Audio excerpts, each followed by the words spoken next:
إنما مثل الحياة الدنيا كماء أنزلناه من السماء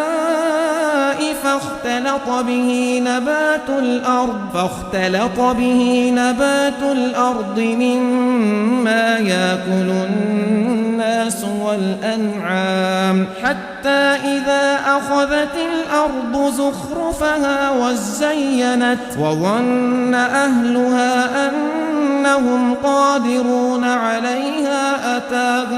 أتاها أمرنا ليلا أو نهارا فجعلناها حصيدا كأن لم تغن بالأمس كذلك نفصل الآيات لقوم